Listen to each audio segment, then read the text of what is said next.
जय Hind friends. I hope आप सभी स्वस्थ होंगे। हमारे channel physical education with Yogesh में आप सभी का स्वागत है।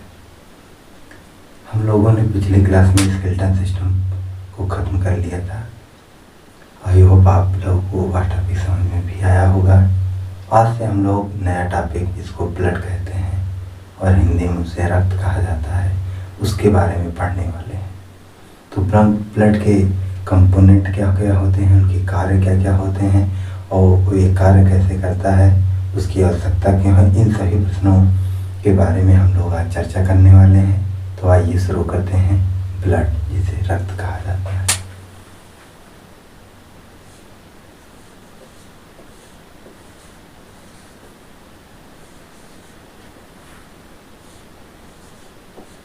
इसको हिंदी में रक्त कहा जाता है, ब्लड रक्त। अब ये किस किस पार्ट से मिलकर बना होता है आइए उसके बारे में समझते हैं। ब्लड दो घटकों से मिलकर बना होता है जिसे प्लाज्मा और कार्पकल्स कहते हैं, यानी प्लाज्मा और रुधिराणु कहा जाता है।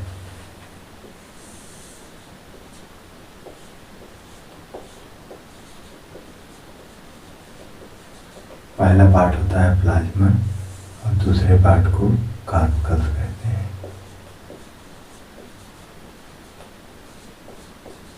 इसे हिंदी में रुधिराणु कहा जाता है या कणिका भी कहते हैं इसको। प्लाज्मा जो है रक्त में 60% पाया जाता है और कार्पकल्स जो होता है वो रक्त में 40% पाया जाता है। तो कभी कभी ये प्रश्न पूछा जा सकता है कि रक्त में प्लाज्मा की मात्रा बताइए या रक्त में रुधिराणु की मात्रा बताइए। तो अगर पूछा जाए प्लाज्मा कितना परसेंट होता है ब्लड में, तो 60% और कार्पकल्स या रुधिराणु कितना होता है तो 40%। आई होप आप इतनी बात समझ गए होंगे। अब हम लोग देखते हैं कि प्लाज्मा किन किन चीज़ों से मिलकर बना होता है और कार्पकल्स किन किन चीज़ों से मिल करके बना होता है। तो प्लाज्मा एक तरीके का प्रोटीन होता है या कुछ तरीकों के प्रोटीन से मिलकर बना होता है। आइए देखते हैं। सबसे पहला इसमें फाइब्रोनोजेन प्रोटीन पाया जाता है।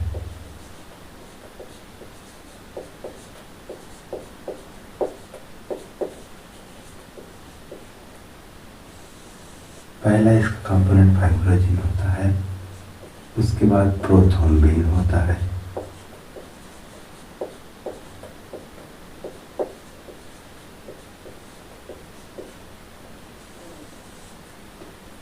उसके बाद एल्बुमिन होता है।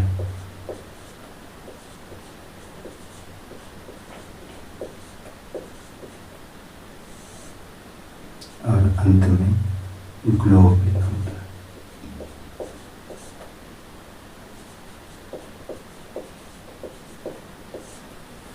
तो प्लाज्मा प्रोटीन से मिलकर बना होता है जिसमें फाइब्रोनोजेन प्रोटीन होता है, प्रोथ्रोम्बिन होता है, एल्बुमिन होता है, ग्लोबुलिन होता है। अगला है हमारा पार्ट कार्पकल्स, रुधिराणु। इनके जो है 3 पार्ट होते हैं, ये 3 भागों से मिलकर बनता है।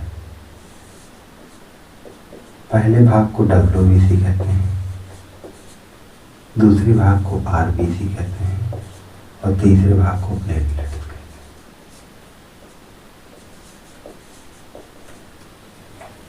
इसे WBC को व्हाइट ब्लड कार्पकल्स कहते हैं, हिंदी में श्वेत रुधिर कणिकाएं कहा जाता है। RBC को रेड ब्लड कार्पकल्स कहते हैं, इसे लाल रक्त कणिकाएं कहा जाता है और प्लेटलेट्स को बिम्बाणु कहते हैं। तो आई होप ब्लड के कंपोनेंट के बारे में हम लोग को समझ में आ गया होगा। ब्लड 2 भागों से मिलकर बनता है, एक प्लाज्मा होता है, दूसरा कार्पकल्स। प्लाज्मा की संख्या 60% होती है ब्लड में और कार्पकल्स की संख्या 40% होती है ब्लड में। प्लाज्मा प्रोटीनों से मिलकर बना होता है जिनमें फाइब्रोनोजेन प्रोटीन, प्रोथ्रोम्बिन, एल्बुमिन और ग्लोबुलिन पाया जाता है। उसी तरह कार्पकल्स 3 पार्ट में बटा होता है या 3 घटकों से मिलकर बना होता है। पहला है WBC जिसे व्हाइट ब्लड कार्पकल्स कहते हैं, श्वेत रुधिर कणिका। दूसरा है RBC रेड ब्लड कार्पकल्स जिसे लाल रक्त कड़कियाँ कहते हैं, और तीसरा है प्लेटलेट जिसे बिम्बाणु कहा जाता है। हम लोगों ने रक्त के ओवरव्यू के बारे में समझ लिया, उसके कंपोनेंट क्या होते हैं।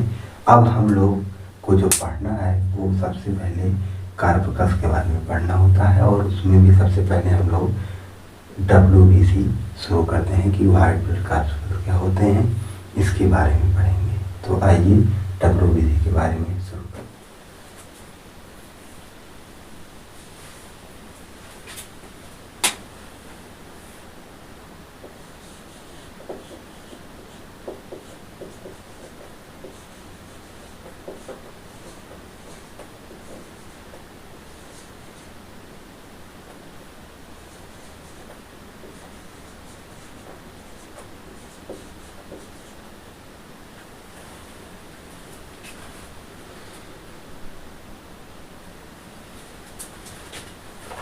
व्हाइट ब्लड कार्पकल्स, इसे श्वेत रुधिर कणिका कहा जाता है।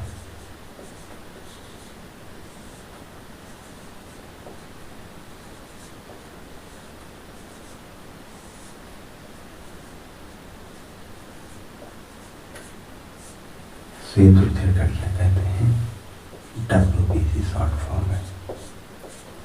सबसे पहले इसमें पूछा जाता है कि व्हाइट ब्लड कार्पकल्स WBC का रासायनिक नाम क्या होता है। तो ये बहुत ही महत्वपूर्ण क्वेश्चन है।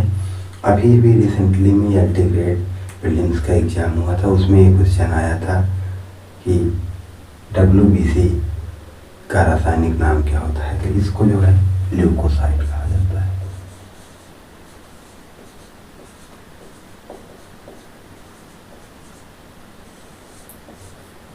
WBC का रासायनिक नाम ल्यूकोसाइट होता है। आइए अब इसके बारे में हम लोग पढ़ते हैं। WBC को मुख्यतः दो भागों में बांटा गया है। एक को कणिकामय ग्रैनुलोसाइट कहा जाता है, और दूसरे को अकणिकामय एग्रैनुलोसाइट कहा जाता है।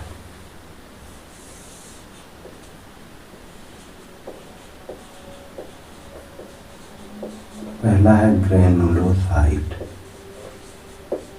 और दूसरा है एग्रैनुलोसाइट।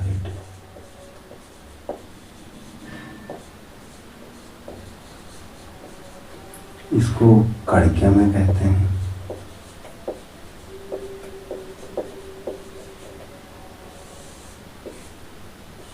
और इसको अकणिकामय कहा जाता है।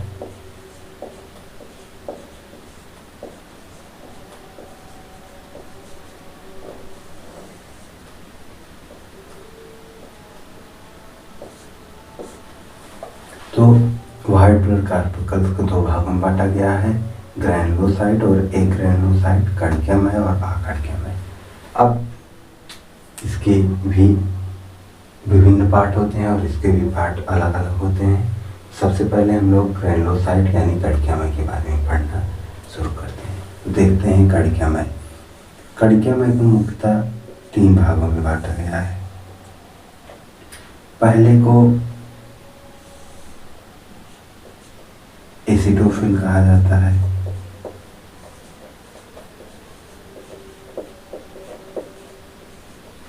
दूसरे को बेसोफिल कहा जाता है,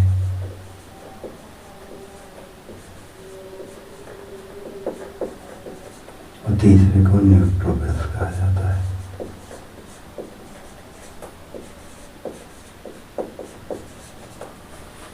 ग्रैनुलोसाइट को तीन भाग में बांटा गया है, एसिडोफिल, बेसोफिल और न्यूट्रोफिल। तो अब इनके बारे में हम लोग पढ़ते हैं। एसिडोफिल्स का कार्य मुख्यतः इन्फेक्शन से बचाव का होता है। जैसे हमारे शरीर में कोई वायरस या बैक्टीरिया इंटर करने वाले होते हैं, तो वहाँ पर इंटर अगर करने वाले होते हैं तो उनको मारने का काम न्यूट्रोफिल्स करता है। लेकिन अगर इंटर कर गए रहते हैं तो उनसे बचाव का कार्य जो है हमारी एसिडोफिल्स कोशिकाएं करते हैं।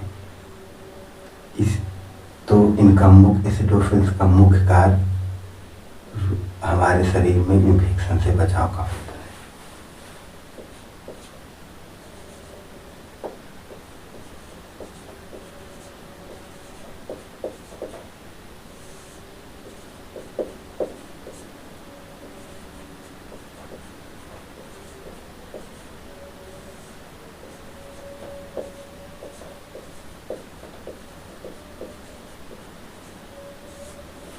एसिडोफिल्स को उसके इन्फेक्शन से बचाने में सहायक होते हैं।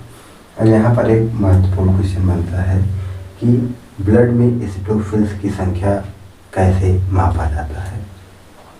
तो हम लोग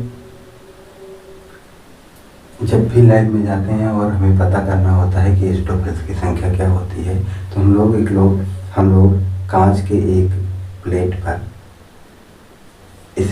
अपना ब्लड निकाल के डाल देते हैं और उसमें एक रसायन का प्रयोग किया जाता है जिसे इयोसिन कहा जाता है। इयोसिन नामक रसायन जब हम अपने ब्लड पर डाल देते हैं तो उसमें ब्लैक कलर की कुछ बिंदु की तरह बन जाता है, तो उसी से हम लोग एसिडोफिल्स की संख्या को ज्ञात करते हैं। तो एसिडोफिल्स की संख्या को मापने के लिए एक रसायन का प्रयोग किया जाता है जिसे इयोसिन कहा जाता है। एसिडोफिल्स की संख्या हमारे ब्लड में अगर कम हो जाए तो उसे ही इयोसिनोफिलिया कहा जाता है। तो आइए लिखते हैं, एसिडोफिल्स को गिनने में एक रसायन का प्रयोग होता है जिसे इयोसिन कहा जाता है।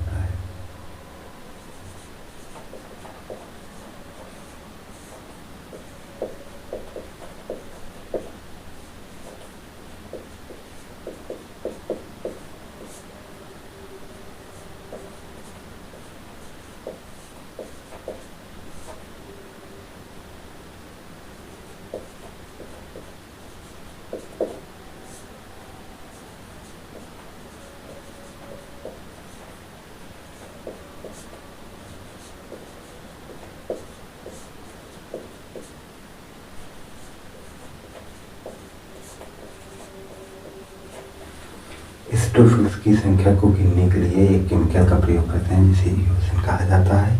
एक इम्पॉर्टेंट क्वेश्चन है, तो ये बात ध्यान रखिएगा। तो हम लोगों ने एसिडोफिल्स के बारे में पढ़ लिया। इसका कार्य हमारे शरीर में इन्फेक्शन से बचाने में का होता है। इसकी संख्या को गिनने के लिए इयोसिन नामक रसायन का प्रयोग करते हैं।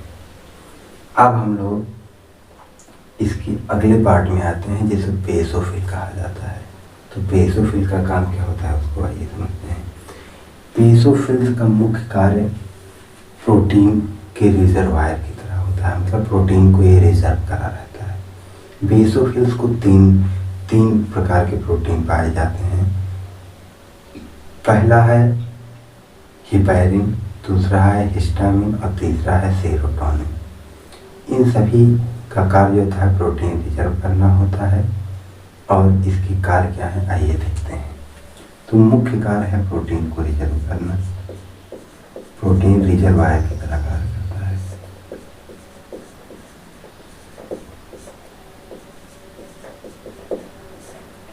ये 3 पार्ट में होता है। इसमें 3 प्रोटीन मुख्यतः पाई जाती हैं।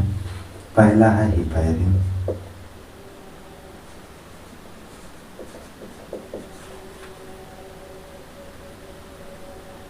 दूसरा है हिस्टामिन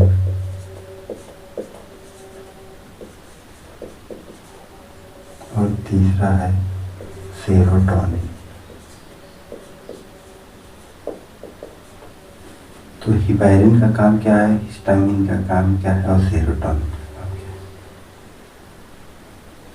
हिपैरिन का काम रक्त का थक्का नहीं बनने देना है। हमारे शरीर में जैसा कि हम सब जानते हैं रक्त हमेशा बहता रहता है रक्त नलिकाओं के माध्यम से। उसका थक्का ना बने, मतलब वो जाम ना हो, इस वजह से उसमें एक प्रोटीन पाया जाता है। जो काम क्या होता है ये उसके बारे में लिख लेते हैं। हिपैरिन का काम रक्त का थक्का न बनने देना है।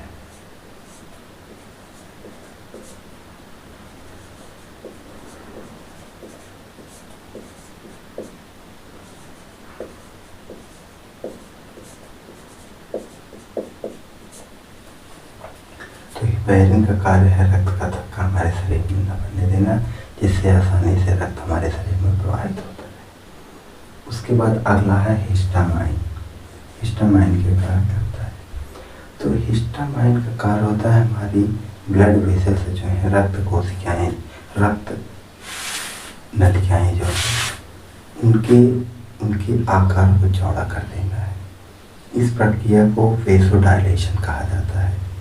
रक्त की नलिकाओं को चौड़ा इसलिए किया जाता है, मान लीजिए ये रक्त नलिकाएं हैं, यहाँ पर कोई वायरस या वायरस या बैक्टीरिया ने अटैक करने का प्रयास किया, तो यहाँ पर जब अटैक करेगा तो यहाँ पर जो इसको किल करने की एंटीबॉडी आएगी, जिसे न्यूट्रोफिल्स कहा जाता है, तो वहाँ अधिक मात्रा में एंटीबॉडीज की आवश्यकता होगी, और जब अधिक मात्रा में एंटीबॉडीज आएंगी तो उसको वो आकार भी ग्रहण करेंगी, तो इसलिए ज़्यादा आकार की ज़रूरत होगी, ज़्यादा जगह की ज़रूरत होती है। तो हिस्टामाइन वही ब्लड वेसल्स को जो है चौड़ा करने का कार्य करता है, जिसके कारण यहाँ पर एंटीबॉडी जो न्यूट्रोफिल्स है वहाँ इसकी मात्रा ज़्यादा हो जाए और वो जल्दी से एंटीजन यानी बैक्टीरिया वायरस को किल कर सके। आई थिंक आपको ये बात समझ में आई होगी। तो हिस्टामाइन का काम है रक्त नलिकाओं को चौड़ा करना, रक्त नलिका को चौड़ा करना।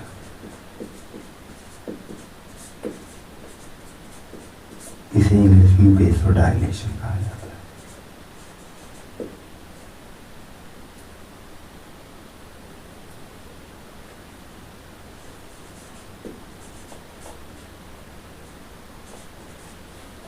तो हम लोगों ने हिपैरिन और हिस्टामिन पढ़ लिया। अब अगला है सेरोटोनिन। सेरोटोनिन मुख्यतः भावना के लिए जिम्मेदार होता है। हमारी सारी क्रिया प्रतिक्रियाएं ब्रेन से जो है कंट्रोल की जाती हैं, नियंत्रित की जाती हैं। भावना के लिए मतलब गुस्सा आना, दया दिखाना, किसी के प्रति प्रेम भाव उत्पन्न करना, ये सारे जो भावनाएं उत्पन्न करने का काम होता है वो जो है सेरोटोनिन के माध्यम से होता है। तो इसका मुख्य कार्य भावना को नियंत्रित करना होता है।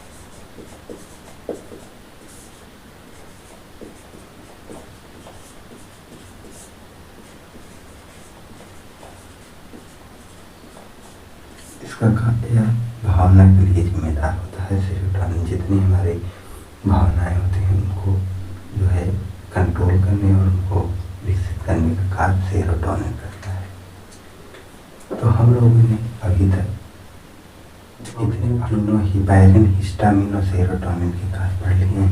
यहाँ एक बात और है कि इसी के कारण रक्त नलिका चौड़ी होती है, इसी कारण सूजन आती है हमारे शरीर में। जब कभी हम लोग देखते हैं चोट लग जाती है तो उस स्थान पर सूजन आ जाती है, तो यह एक सही लक्षण होता है कि हमारे शरीर उस स्थान पर सूजन आ गई है। एक यह किस कारण होता है, क्योंकि न्यूट्रोफिल्स वहाँ पर अधिक मात्रा में आ जाते हैं, जिससे कि हिस्टामिन के कारण वह आकार थोड़ा सा रक्त नलिका चौड़ा हो जाता है, इसी कारण सूजन आती है। यहाँ ये भी पॉइंट लिख लेंगे, सूजन आना कारण हिस्टामाइन के कारण होता है।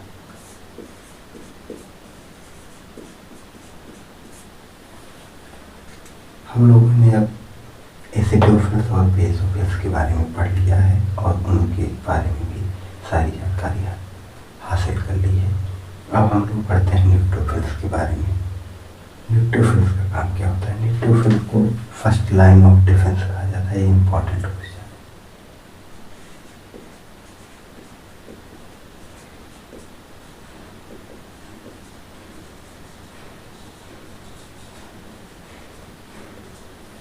न्यूट्रोफिल्स को फर्स्ट लाइन ऑफ डिफेंस कहते हैं। इसका काम फेगोसाइटोसिस का होता है, मतलब भक्षण करने का काम होता है। जो बैक्टीरिया और वायरस हमारे शरीर में जब कहीं से इंटर करते हैं तो उसको मारने का काम या उनको जिंदा चबाना जिसको कहते हैं, उसको इंग्लिश में फेगोसाइटोसिस कहा जाता है। भक्षण करने का काम न्यूट्रोफिल्स का होता है।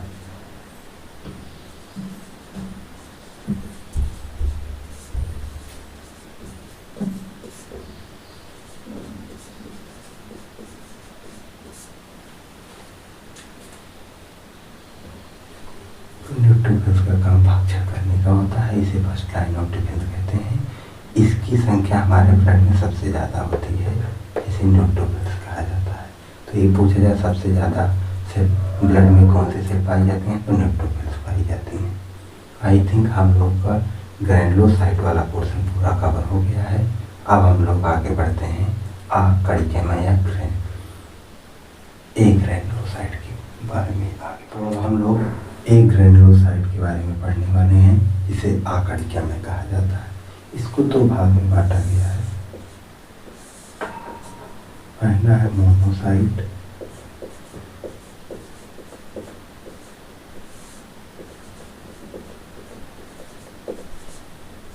और दूसरा है लिम्फोसाइट।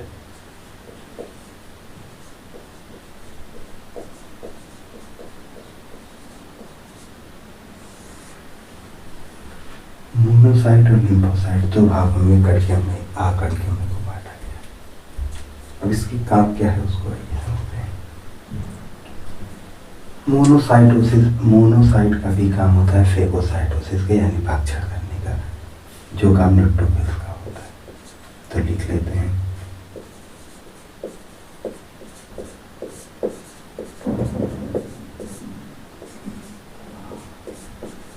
भागछड़ करने का काम मोनोसाइट का होता है।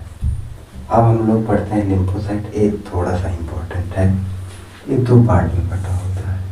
इसको टी सेल कहते हैं और बी सेल कहते हैं। बी सेल में लिम्फोसाइट बटा होता है।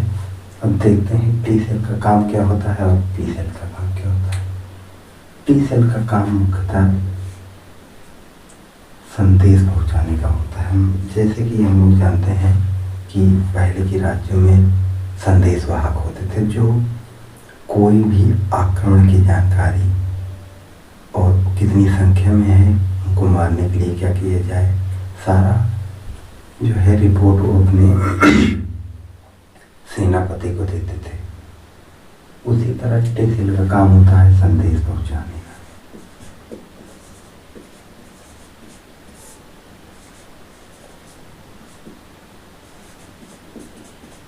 पहुंचाना या सूचना पहुंचाने का।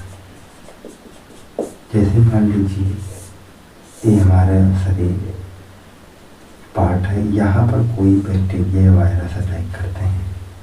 यहाँ पर जब अटैक करते हैं सबसे पहले यहाँ टी सेल पहुँचता है और टी सेल पहुँचने के बाद यहाँ पर सारी जानकारी इकट्ठा करता है कि कौन कितनी मात्रा में पाया जाता है, इनकी संख्या क्या है, ये किस प्रकार के केमिकल से बना है और इनको मारने के लिए किस प्रकार के केमिकल की ज़रूरत पड़ेगी। ये सारी रिपोर्टें तैयार करता है। तैयार करने के बाद मतलब ये सारी जानकारी लेता है और जाता है दौड़कर बी सेल के पास।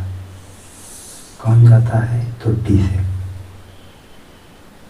टी सेल वो बी सेल के पास जाता है। उसके बाद ये सारी जानकारी इसको देता है और उसके बाद बी सेल यहाँ पर आकर के इस बैक्टीरिया या वायरस को किल करता है। यही काम होता है। तो बी सेल जो है, बी सेल का काम एंटी बॉडी का होता है।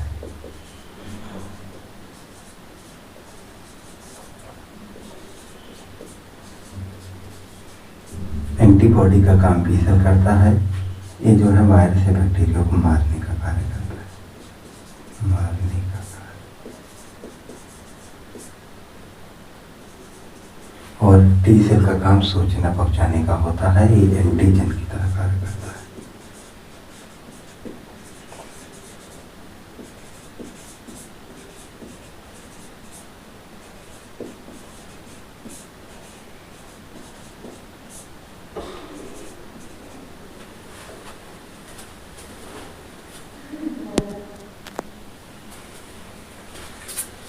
तो हम लोगों ने इस तरीके से ब्लड के बारे में पूरी तरीके से पढ़ लिया है।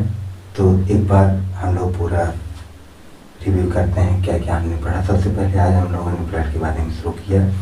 ब्लड के दो पार्ट से मिलकर बना होता है। पहला है प्लाज्मा और दूसरा है कार्बोकल। प्लाज्मा 60% पाया जाता है ब्लड में और कार्बोकल 40% पाया जाता है। प्लाज्मा जो है प्रोटीनों से मिलकर बना होता है, जिसमें फाइब्रोनोजिन प्रोटीन, प्रोथ्रोम्बिन, एल्बुमिन और ग्लोबुलिन शामिल होता है। वहीं पर कार्बोकल जो है 3 पार्ट से मिलकर बनता है, जैसे WBC व्हाइट ब्लड वेसल कार्बोकल और RBC रेड ब्लड कार्बोकल और प्लेटलेट से मिलकर बना होता है। उसके बाद हम लोगों ने WBC के बारे में पढ़ा। WBC को 2 भाग में बांटा गया है। WBC को 2 भाग में बांटा गया है, ग्रैनुलोसाइट और एग्मेनोसाइट। उसके बारे में हम लोग पूरा पढ़े। और फिर सारे उसके फंक्शन के बारे में हम लोगों ने पढ़ लिया है, कौन कितने प्रकार का होता है। यहाँ पर तो 3 बातें और जानने योग्य हैं कि पूछा जाता है कि WBC का जीवन काल कितना होता है, ये कितने दिन तक जीवित रहते हैं। तो WBC का जीवन काल 12 से 13 दिन का होता है। पहले यह 3 से 4 दिन का होता था, लेकिन अब ये लगभग 12 से 13 दिन का होता है। उसके बाद इसकी संख्या हमारे शरीर में कितनी होती है, तो WBC की संख्या हमारे शरीर में लगभग 10,000 होती है। 10,000 होती है। इसका जीवन काल 12 से 13 दिन का होता है, इसकी संख्या 10,000 होती है। आई थिंक हम लोगों ने सारे पार्ट को कवर कर लिया है।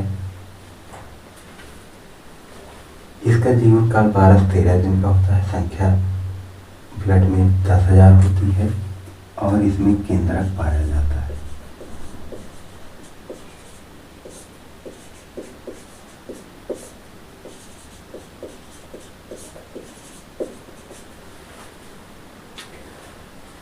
इस प्रकार आज का हमारा टॉपिक ब्लड का पहला है WBC, व्हाइट ब्लड कार्पस। उसके बारे में हम लोगों ने सब कुछ पढ़ लिया है।